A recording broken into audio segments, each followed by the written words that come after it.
Hello and welcome everyone to episode 91 of One Piece at a Time, the One Piece read-through podcast where we read and discuss 5 chapters of the One Piece manga each and every week. I'm your host, Derek Bittner, and I'm joined by my wonderful co-host and freelance letterer at Shonen Jump, Brandon Bovia. How you doing, Brandon? Hey, I'm Brandon Bovia, and I'm still a little mad from last week. It lingers. But it does linger, but I'm also still the English letterer of manga like Dragon Ball Super and Kaiju number 8 and many, many more. I feel like after a particularly bad One Piece movie, it sticks with you, you know? It does, but it's also a relief to come back to the manga and see just what it does better. Especially when you have like, the plotting is so much tighter. Villains that are threatening, plot that actually, is engaging. Oh man, this is nice. Yeah, this is proper storytelling. What's that? Yeah, who knew? Who knew? But we are finally here, and we got more fights to cover because that's just it's time for that kind of payoff here as we see who fights who and how it all goes. What kind of wacky shenanigans are we going to get up to this time around? And honestly, kind of fun. Yeah, pretty fun. Yep. So let's just get right to it with chapter 406, Life Return. And right off the bat, we have sort of the answer to what the heck that sort of color circle thing that Miss Golden Week did in the sky. Somehow it's transforming everybody. So I forget her name, but the mole woman became a princess. She became an artist. And of course, Miss... Mole Woman was Merry Christmas and Miss Doublefinger. Merry Christmas, yep. Yes. Yeah, okay. I had it right. Nice. Yes. Is back to being Paula from the pub. Yeah. So that's not really a deep cut, but definitely was one of those like, oh yeah, from that one scene. Yeah, when she was introduced. So hey, that works out. All right. Well, we'll see how that all continues on for now. But last time we left off with Frankie versus Fukuro. As they were like hovering over the abyss, trying to get mid-air. back. Yeah, this whole sequence is really fun because they're kind of it's like they're trying to one up each other, like they're trying to get the advantage while they're still in the air. Mm-hmm. Yeah, they're just like, aha, I have this move, and aha, I have this move. And we see Fukuro's first, where he uses his super cartwheel iron ball to splatter him against the wall of the tower. Where Frankie even admits, it's like, yeah, that would pulverize me. But we get to see the glorious return of the Frankie Centaur. Yes. Did not expect to see that again. So he basically holds Fukuro so he can't move his legs and can't freely move through the sky. But it's still the force of the attack is still going. But Frankie's ready thanks to his 70 millimeter 0.2 cola cannon, a little coup vent in order to blast them and keep the force, basically kill the force of the rotation. Which is, God, it's so ridiculous, but so funny. And you can kind of figure that Frankie would know how to calculate this sort of stuff. He is a bit of an engineer, so he kind of knows how things work. So I can see that would do the trick. But Frankie waits until they're above shore, and now he does the big coup de vent, the 1.5 max cola power, and just sends them blasted, like basically, I think from what I can tell, point blank against Fukuro, and just sends him into the earth. Yeah, it's just in proper cartoon fashion, just like a giant outline. And he's deep in there. Straight down. Yeah, and God, that spread of just seeing Fukuro get blasted straight down and just seeing Frankie yelling out "Super" as he declares victory it's awesome. It's good great. On you, Frankie. You get the first win. I was gonna say, and that's the end of the fight. Yeah, that's it. First member of CP9 down. Frankie gets the victory. God, I forgot how fun that fight was. Yeah, that's a bit of a surprise. Yeah. Meanwhile, Zoro and Usopp are still dealing with Kaku and Jabra. We get hilarity ensuing because Usopp's like, I carry me. It's like, no. It's just, yeah. And even the other two are fighting. Yeah, I feel like Zoro and Sniper King here, the only reason that they're living is because Jabra and Kaku can't get along. Pretty much. Yeah, pretty much. Yeah. But of course, we're getting a little bit of Zoro from back in the day. Is like, okay, well, this isn't. I'm hindered. I can't fight. The only way to get free. All right, we got to do rock paper scissors, and one of us has to cut off his own hand so we can get out of these cuffs. I mean, Usopp has an appropriate reaction, but I love that Zoro is just like, whoever has to cut his hand, just go get Chopper, get it sewn back on. It's like, that's not how that works. Well, maybe. I don't know. All right. And then Zoro has another idea. Don't break that form. He holds the sword and he gives the sword to Usopp, holds him by the cuff of his pants, and is going to use him as a sword. That's amazing. Yeah. Oh my god, it's hilarious. I specifically remember that part about Zoro using Usopp as a sword, which is just so goofy and creative that I can't help but love it. It's amazing. But that's all we see of that fight, because it's time to go back to Chopper versus, oh gosh, I can never remember this guy's name. Used to be Kumadori. Kumadori. There we go. Yes. I also forgot. Who has escaped the fridge and has proceeded to eat all the food in the fridge. But as we'll see, Kumadori is very, very strange, as he can use something called life return to digest, absorb, and go back to normal right away. And Chopper's like, what the heck did you just do? And basically he explains through his... Honestly, I find Kumadori extremely annoying. I thought Fukuro would be the worst of the CP9 members, but no, it's Kumadori. Yeah, his whole bit is kind of annoying. But basically, he can control his hair.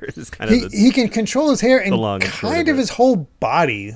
He was able to survive for a long time by swallowing the mist to complete his training. And it's not a devil fruit that allows him to control his hair. It's just this life return ability. Yeah. Mm-hmm. It just works. And we even get something it's like, I feel like Oda put it in here because he knew somebody would ask on the SBS. In nature, from the hair on one's head, from one's vital organs to the tips of one's toes, even to the end of one's short hairs, there's not a single spot that cannot be controlled by with one's consciousness. I didn't need to see that. But no, we didn't need to imagine that. Somebody was probably going to ask. You might as well get that cleared up. Thanks for explaining that. The funny thing is, we got Chopper kind of backing up. It's like, oh yeah, I read about something like this in the book. It's like biofeedback or something. And I was like, oh okay, it was Chopper confirms it, I guess. I guess that's a thing. Yeah, we get to see the hair bind and see basically the reason he was able to puncture before is that he's using his finger pistol with his staff.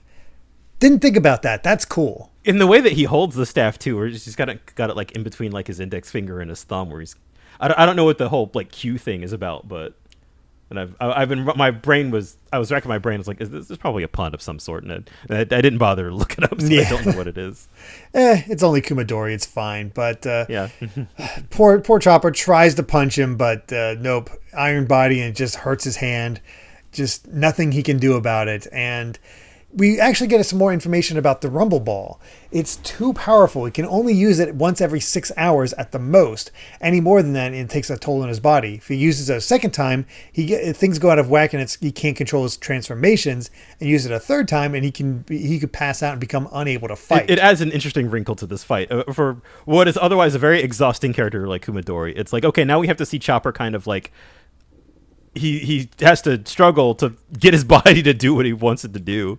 Yeah, and that's a sort of a fascinating twist on a Chopper fight, because this is the most active we've seen Chopper in a fight since his introduction, really. Yeah. And to the point that, like, I think learning a little bit more about the Rumble Ball, and he never pointed out before that it only has like a 6 hour time limit. So. Mm-hmm. Yeah, there's only so often you can actually eat one, so... it's a drug, so it makes sense. Yeah, there's, of course, side effects and whatnot, but he ultimately decides to have the second one because he needs to be able to do his other moves and be able to hit harder than he can in his human form. So he just suffers through it, and unfortunately...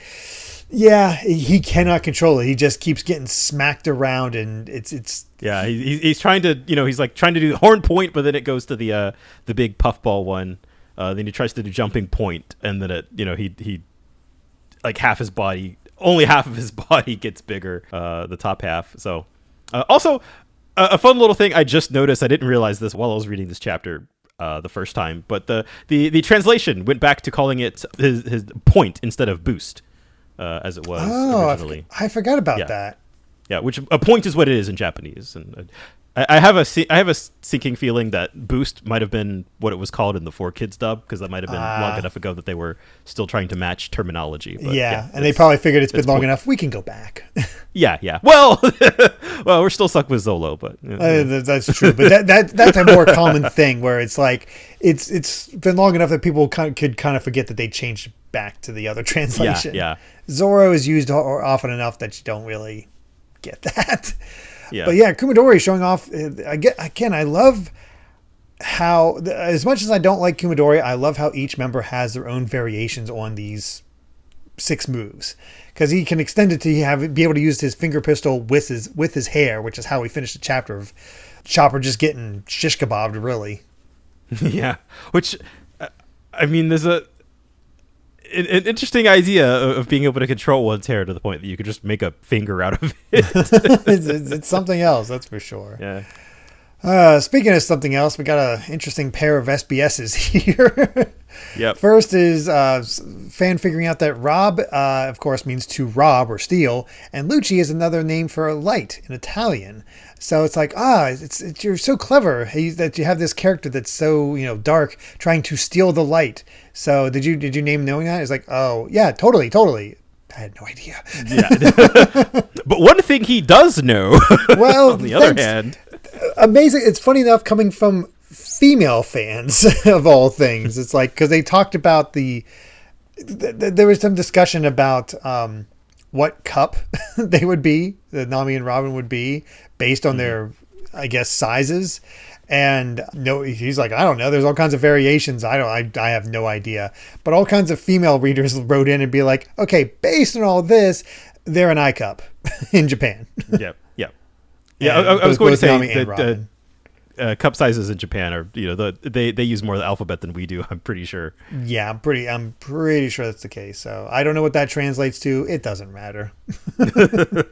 They just keep growing. That's all. That's really the end. Yep. That's really all it comes down to. Yeah, I was gonna say I cups for now. Yeah. Oh God. Anyway, let's get to the next chapter. 407 Monster. As we get to see what the rest of the Baroque works have become.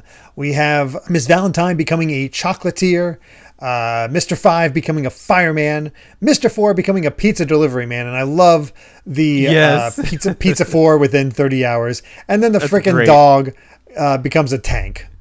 Yeah, that is a very inconspicuous. Yeah, you did never take notice of that dog at all. Yeah. While you're waiting for your pizza to show up in 30 hours. Yeah. But into the fight itself, Chopper is not looking good. He's bloody all over from getting these rough hits. And he's like, I just have such a thin chance it's a 1 in 7 chance to get what I want out of my technique. And I just got to be able to use this arm point so I can do this. And he just keeps trying again and again and again and getting beat down, and finally is able to hit it. And he's just like, I have to just go for it, not retreat, and goes for his Rose Blizzard and just lays into it. I love seeing the quick thinking from Chopper on this, where he's just like, all right, I got it. I got to tank this attack. Time to go for it. Yes. And I am so impressed with this Chopper fight, because usually he is so kind of cowardly, and he's not in this. Now there's not even a hint of that. Yeah, seriously. And God, I love that, again, even his technique, like, it gets through Kumadori's iron body. It's super impressive. He just like brings him to his knees, and he's lost a tooth. He's definitely looking beat up now. But he's still... But so's Chopper. Yeah. he's still really, really powerful. And he just fights through it. He's kind of in a rage himself. Steps down on Chopper into the ground. And honestly, it becomes so chaotic that I can barely tell what's happening because of all the hair going all around. I think he's stepping on Chopper. Yeah, or using his hair fist or hair. I don't even know. But yeah, he's just Yeah. basically pummeling Chopper, and he just can't fight back. And that's when we get a little flashback. It's been a while, but we get to see Dr. Correa, where she's berating him. It's like, what were you doing? I was like, I don't remember. And it's like, okay, well, that's not an answer, but thank goodness no one was hurt. An entire village was nearly destroyed. It's What? what? Yeah, exactly. Because it's fine that you inherited your father's love of experiments, but you can't rush in and do these things without evaluation.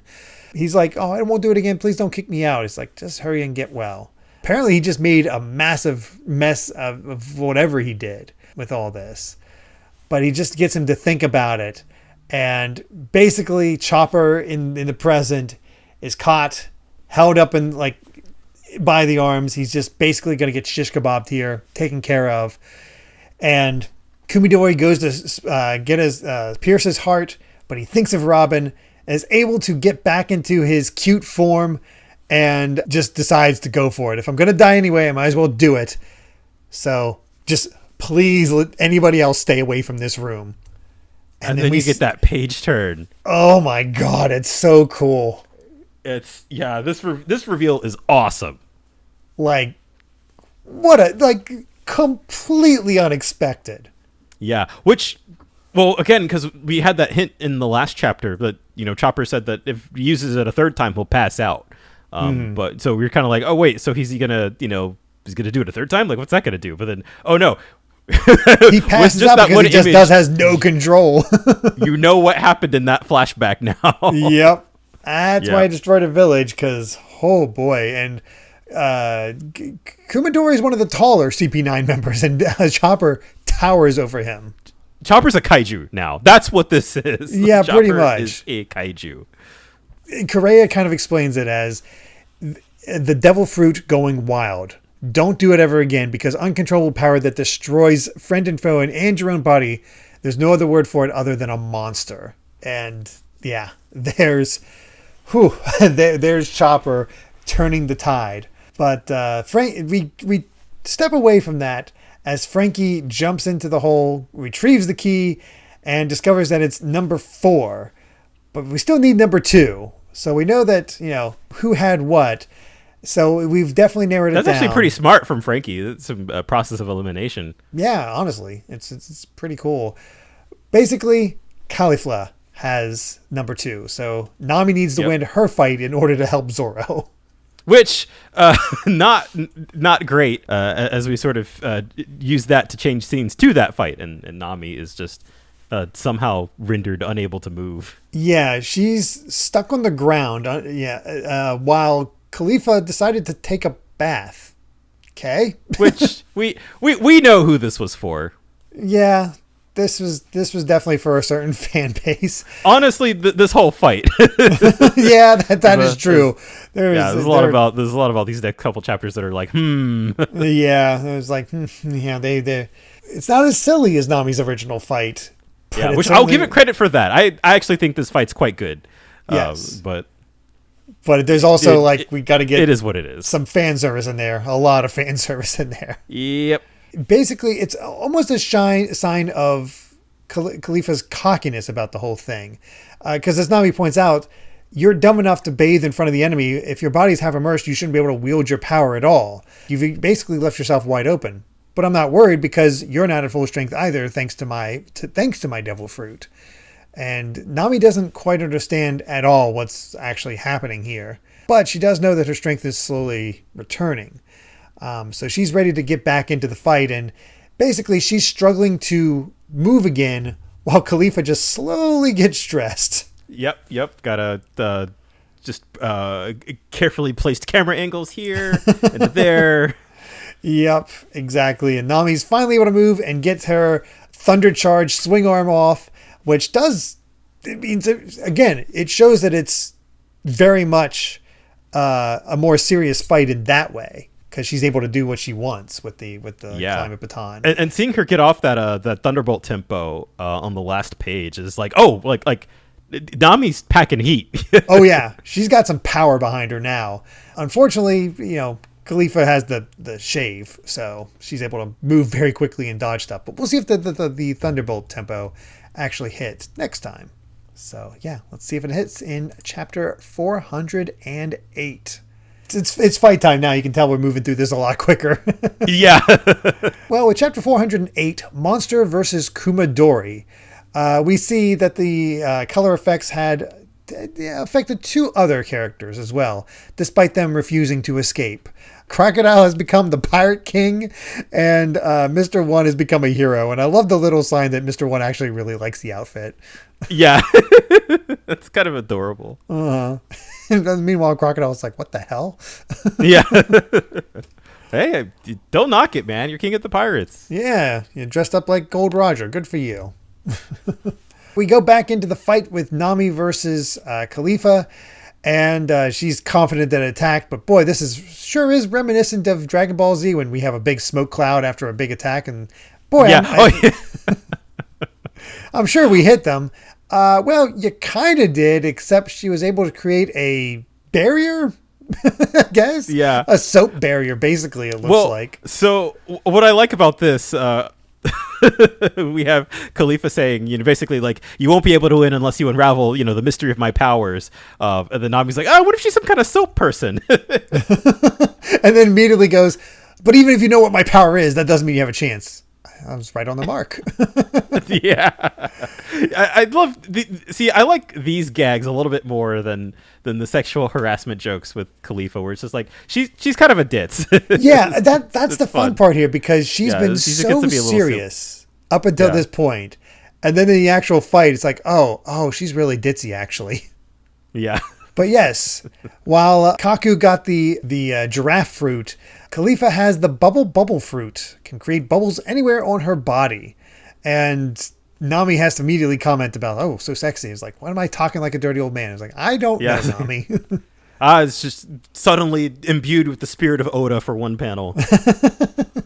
Although it would be really funny if Kaku and Kalifa had switched, or who got I was just thinking that. What would have happened there?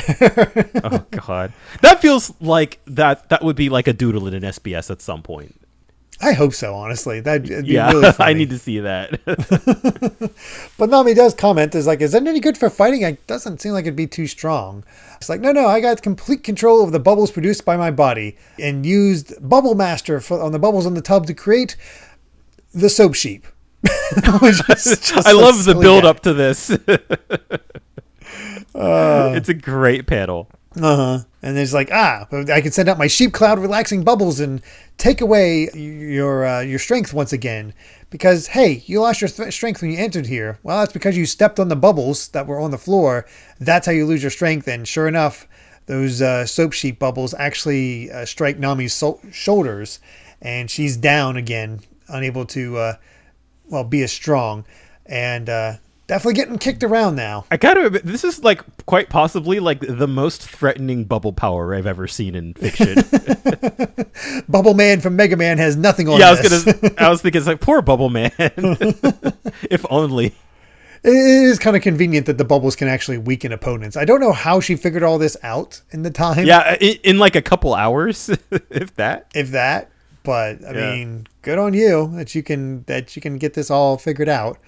But Nami figures out, as long as I can get the bubbles away, I can move again. So she tries the Thunderball again, but the shave attack just is not enough. And this is where we get the other bad connotations of this, where it's like, I'm going to rub your legs with my golden bubbles. And now she's all smoothed out like we saw Sanji was earlier. Yep. So, yeah, not only do her bubbles remove people's strengths, but anything she touches can become nice and smooth, which just completely incapacitates them. I feel like at some point this stops being about bubbles. Yeah, I guess, unless you're filling in her pores with the bubbles, but yeah, I don't know. It's more like the gloss fruit or something. Yeah, but right, this chapter was all about Chopper versus Kumadori, and Kumadori is like half of it trying to fight him, does his moonwalk to try to get up and use his finger pistol with his staff, and Chopper just slaps him away like it's nothing. Wow. Just straight into the ground, bends his staff. Kumadori's looking awful, and he's like standing up trying to hold off to it, and he just like tries to use Iron Body. Nope. into the ground. Smash. And then he just keeps smashing him like, holy crap, Chopper. Yeah. And then, oh my gosh, we cut back to Frankie just kind of like climbing back up the walls like, I wonder what happened to that deer. And then he just turns around and just that sight of just seeing Monster Chopper holding passed out Kumadori. It's just like, oh god. Yeah. It's almost like something out of a horror movie.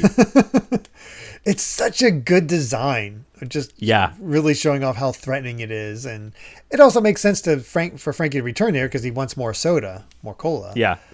And the other great thing is that Chopper sees Frankie and he just tosses Kumadori over to the other side of the island. He just, as you say, yeets him. Yep.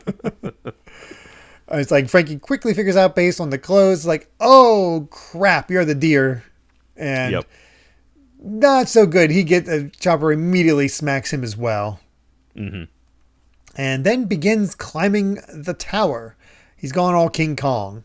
Yeah, no, seriously. We're in complete kaiju mode now. Yeah. And Kumadori has gone through the building. The other Marines are seeing him as like, what the heck happened to him? So I think we can say that's the end of that fight too. Yeah, that was a quick end, just to really emphasize the power of Chopper. Like that did not take long at all. Whew. But time to return to Robin and Lucci and Spandam as they're going, taking that passage. Spandam just really showing himself to just be so petulant, just calling her you criminal just by being alive. Like, that doesn't even roll off the tongue. Yeah. and that he's just like, oh, that explosion earlier was my imagination. Your friends will never make it here. Ha ha ha. Yeah. And meanwhile, Robin's distracted because, like, I heard a voice just now. And it's like, those pirates are weak. They'll not get here. And, we get a little bit more of a breakdown. It's like, okay, we got the underwater passage, and then we go to the Bridge of Hesitation, which is the halfway point, and then we'll be able to cross the Gates of Justice on the other side of that. Once it's closed, no hope. You have no hope. And that's... he's getting freakier and freakier as he like shoves his face into hers, and that's when Luffy shows up, and he's like, "Oh God!" Yep. Yeah, he just you hear the running steps, and then you hear the breath, and then you hear him scream out, "Robin!" And the other great thing, the smile on Robin. It's not the amused heart. smile. I know it's the actual genuine smile, not like full blown. Oh. It's so good. But Lucci, of course, tells Spandam to take Robin and go ahead. Luffy comes to a set of doors, and we get into the, the Tower of Hesitation or something like that? The Bridge of Hesitation. So there's a big open area there where Lucci is waiting. So finally, Luffy and Lucci have come face to face. Let's go. Yes. Heck yes. And then we do get in one more SBS for this one, where we find out that somebody noticed that Bragman, which is one of the books that Nami was looking for way back in Little Garden, actually shows up again as one of the reference materials. Yeah, I see that volume 13 and volume 41. These readers are insane. I know. I would have not noticed that at all. To cross-reference all that stuff is crazy. Yep. Like, my God, they like the true fans. Some people read One Piece with a magnifying glass. I think that's the lesson here. Yeah, that definitely seems to be the case. But let's get to chapter 409, The Terrifying Broadcast. And they've arrived at a certain wasteland. I have no idea which one, and found a deserted house. It looks like it used to be called the Cactus Saloon. So now I guess they're going to do something with that. Honestly, I have no idea where this is going now. It's like, oh, they're going legit, I guess. Was this not the place they were at in Alabasta? Although I guess I don't know if they got back to Alabasta, but I don't think this is the same place. I don't think that was the name of the bar. Because I think it was called something different, but that's subconsciously that's what I thought it was. Yeah. It's the same connotations, but I don't think it's the same bar. Mm-hmm. So hey, maybe they're starting anew. I guess so. It's kind of seems like it. Going legit. Good for them. Into the chapter itself, though, we got a handy breakdown for this first spread where, all right, we're on Enos Lobby. Here's the Tower of Law. On the 4th floor, we have Zoro and Sniper King versus Kaku and Jabra, who have these keys. And we have in the middle like a diagram of the entire thing. On the 1st floor receiving area... Yes. On the 1st floor receiving area, we got Sanji still affected by the bubbles. On the tower wall is Chopper climbing. That panel of Sanji just slumped over made me laugh so much. It's so silly. He just left him alone. Oh my gosh. I mean, I guess there's not that many people here, so works out. Then we got on the 5th floor, which is actually on the part that got cut by Kaku. So above that, we have Nami versus Kalifa. Outside the tower, we see Frankie on the ground looking knocked out. Like, I think he actually was fully knocked out by that. Wow. And then, of course, confirming that both Kumadori and Fukuro are down for the count as well. So, handy breakdown. Uh-huh. But go even further beyond that, we got the Gates of Justice outside the gate, the Bridge of Hesitation that we can see just before it, and the interior of the pivot where we have Luffy versus Lucci. Big showdown about to happen as Spandam is panicking as he runs off, and he takes out his transponder snail and is basically like, "Hey, what are you fools doing? A pirate's after me. Do something. What are you doing? Like, why are you not protecting me?" Basically. And that's when Robin notices it's not a transponder snail. Well, not a regular one anyway. It is, but he hit the golden transponder snail. The idiot is just called a buster call on Enos Lobby. And so, obviously, right, like with how much buildup the buster call has like gotten, we all knew this was coming. And I remembered specifically that, like the buster call gets called on Enos Lobby. I did not remember that it was by complete accident because Spandam is just an idiot. The worst. That's the funny thing to me is I completely forgot that the buster call got called on Enos Lobby. I thought it was only to set up the flashback with Robin. Mm-hmm. But no, this is like, I actually have some it's a pure blank spot. Like, I don't know how they get out of this. Yeah, and I feel like it's brilliantly set up that we have now seen what a buster call can do, and rightfully a lot of this chapter is dedicated to pretty much everybody who knows just like flipping out, just like, oh no. Yeah, that's not good. And we get the setup as everybody's on the move. Gotta get the 5 vice admirals to the target area. It'll be 30 minutes till they get there, so we got a time limit now. It's like, oh my god. Yep. They're all moving, and in the meantime Spandam gets out his actual transponder snail, and he's like, I can't believe I used that. It's like, I triggered the buster call. And because he's using the other one, it's somehow going out to everybody. The entire island. He put it on speakerphone. Yeah, put it on speakerphone, I guess. And all the Marines are like, what? Wait, what? You did that? And it's like, well, cancel it immediately. Robin's saying cancel it immediately. And Span is immediately like, what, cancel it? Who are you to boss me around? And actually, as they're talking, we see that Galila and Frankie family and even the Giants have been captured at this point. Yeah.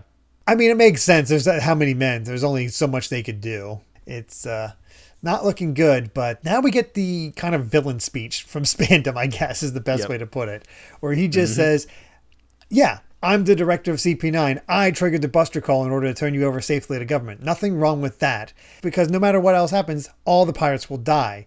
And Robin's like, no, it's not going to be just the pirates. It's going to be everyone on this island. The buildings, the people, the island itself. A concentrated artillery assault that no one will get away from. That is the buster call that I experienced. This is not going to end well for you. It's like, you can't make an omelet without breaking a few eggs.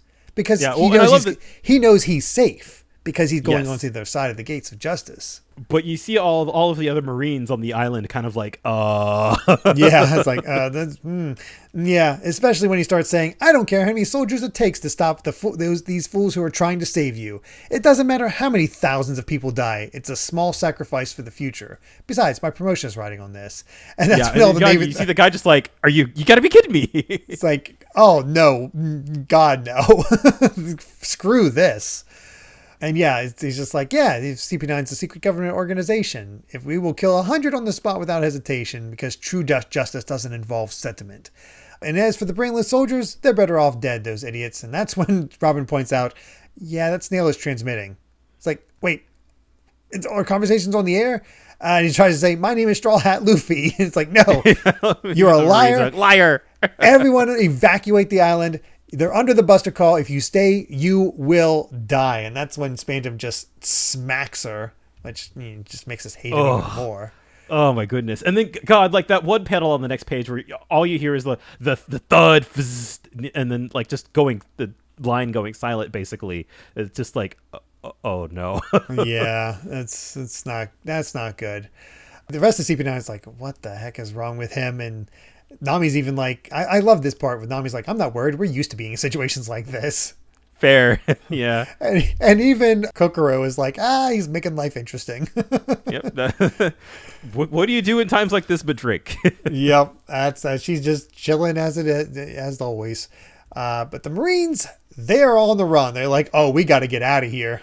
Yeah, and the poor Gelly Law and Frankie family guys are just like, hey, we're tied up here. Yeah, they're just left behind.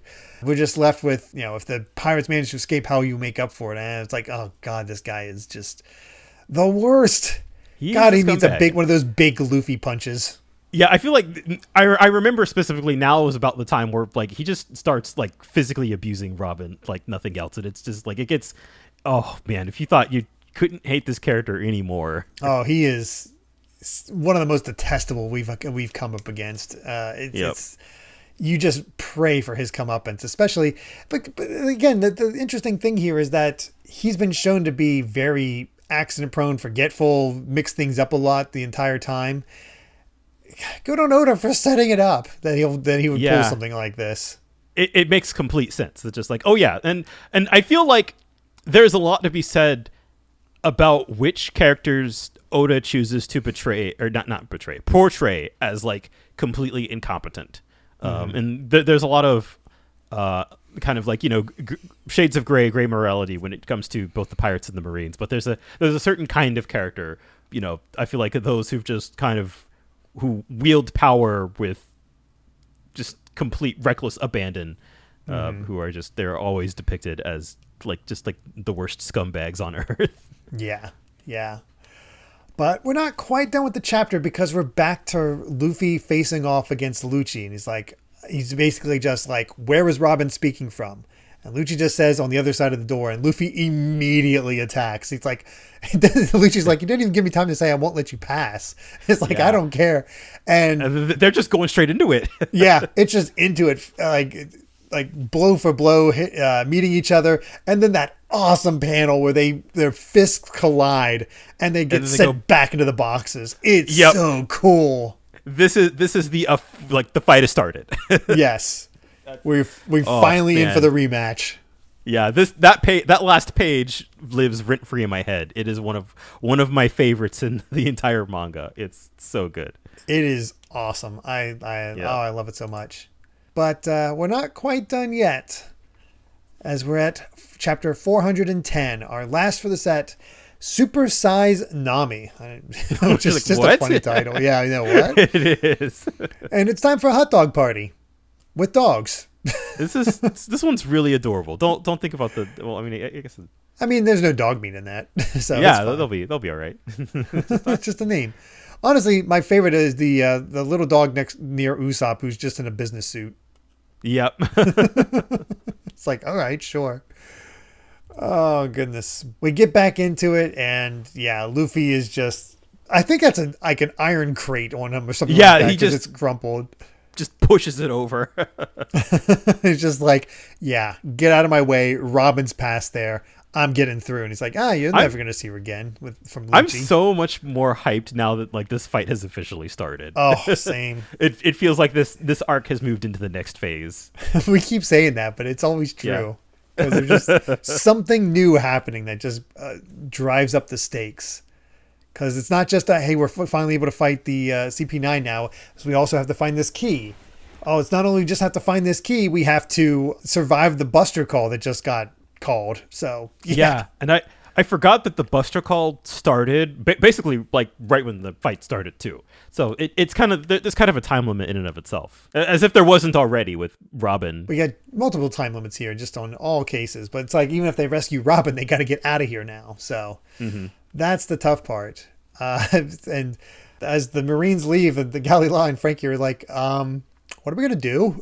We're still tied up here, and we don't even know what's happening with Frankie and the others. So what's going to happen? And yeah, they don't know. And CP9's like, okay, we got to finish these guys off, and then we're going to go to the Gates of Justice. So skedaddle. Yeah. Meanwhile, Zoro is more concerned with naming his new Usopp sword. No Storm the Killer Blade. And Chopper's still climbing the wall, and we're just right back into Luffy and Lucci. And I mean, what is there to say about this fight? It's all just fight panels, as it's kind of a grapple thing where Luffy's able to actually grab him and throw him into things, and Lucci's just brushes himself off and prevents Luffy from actually getting to the door. Yeah, because I feel like you sort of see that like Luffy's more concerned about getting to the door than fighting Lucci. Like he's just trying to get him away long enough to get to Robin. Yeah, that's all that matters. He's using the boxes to try to hide his Gatling, and Lucci's using Shave to avoid it all, and Luffy's able to counterattack a block Lucci's counterattack. It is a just cool, visceral, fun fight. And the thing that struck me the most about all this as it goes on, because it goes for like several pages, not once does either of them call out an attack. No, there's no dialogue at all. Yeah. It is, because usually with this, we get Luffy like calling out his attack still and like just, comboing them into each other. But no, it's just straight attack. I can't worry about you. I need to get to Robin.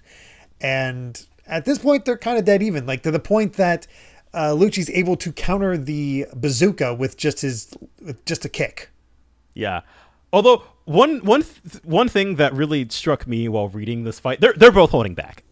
Oh yeah. It's almost like you see that smile on Lucci's face. He's having fun. He's having fun. Yeah, and Luffy's obviously trying not to, I think, push himself too hard. Yeah, I think that's the case. That makes sense. So we're definitely in the feeling each other out portion. Yeah, exactly. See if we can just finish this off with little effort. But this is the Dragon Ball part of the fight. Where you kind of know that Luffy can go Super Saiyan, but he's not. We're just gonna wait on that. So yeah, we gotta wait for the villain's next transformation. I mean, at least we have that built-in weakness. It's like it's more like this is why Goku isn't using the Kaioken yet. Yeah.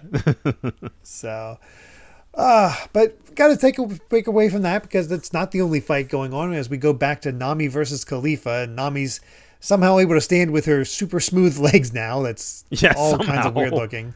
Although not for long. Yeah, because she's like, well, I wanted to play. Khalifa's like, I wanted to play longer, but I gotta go.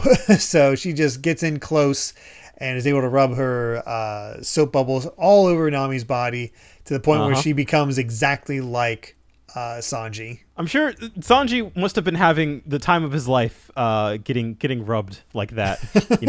I couldn't figure out a way to not make it sound weird, but no, there's no way. It's impossible. So it is what it is. But I like the end result is just weird enough that you're like, okay, this can't be too, like there is a threat here. Yeah. And I didn't notice it the first time, but it is kind of funny where she's made her so smooth that it even got rid of her bust. It's like she is flat all over. Just that's how smooth she is. Yep. Although, despite that, because Kalifa tries to get in a Tempest kick, but like while into that form, Nami was still able to make a Mirage. Yeah. That's awesome that Nami's still able to fight back despite this, and she's Yeah. just constantly like avoiding every one of her attacks, more mirages, and it just keeps throwing off Kalifa, and then all of a sudden here comes Chopper through the wall. Here's the wild card. Yeah. And Nami's like, what is that? And this is how we get the title of our chapter, where Kalifa sees it and she's like, she's supersized. She's got powers too. And she thinks Nami is Chopper. Yeah, so good. I love that that's where the chapter ends. Yeah. It's just like, oh, okay, sure. Why not? Yeah.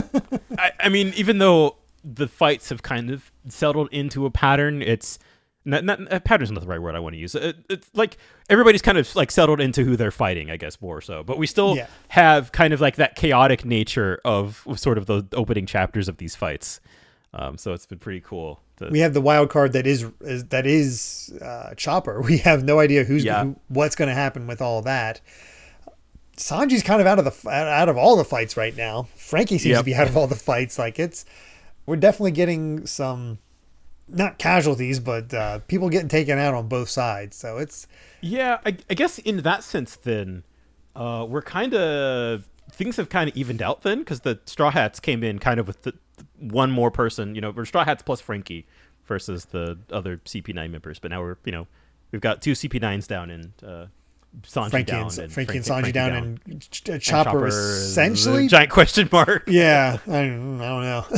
Yeah, but man, again, mostly fighting, but some good stuff happening otherwise. Very, very good stuff. The beginning of Luffy versus Lucci is just one of the most memorable segments to me, because it has so much build up to it that I I'm seeing it start and I'm like, yes. And you want to see Luffy get past him and just rescue Robin at this point. We're so close. Yeah, he's on the other side of that door. So, it's God, I love this arc. It's so good. Yeah, it's so good. It's we're in it. Oh, there's still plenty of good stuff. Oh yeah, coming. We're not even close to being done yet. So, oh boy. So yeah, with that, I believe we've said all we've wanted to say about chapters 405 to 410. Thank you so much for listening, and you can find more of my ramblings and stream VODs over at BitNerd Games on YouTube, or BitNerd with an underscore at the end on Twitter. And Brandon, where can everyone find you? I'm at Brandon Bovia on Twitter, talking about anime, manga, games, and my job. And that's pretty much it. Yeah, and check it out. And hey, if you'd like to help us out more, you can support the podcast over at patreon.com/DerrickBitner. That's DerrickBitner to listen to the next episode ad-free 3 days early. And make sure to return next time as we discuss chapters 411 to 415 of One Piece. So until then, my friends, bye. Remember to take life one piece at a time.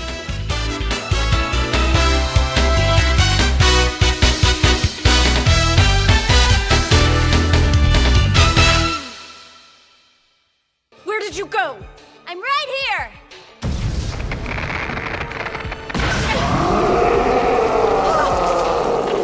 What is that? She turned into a monster?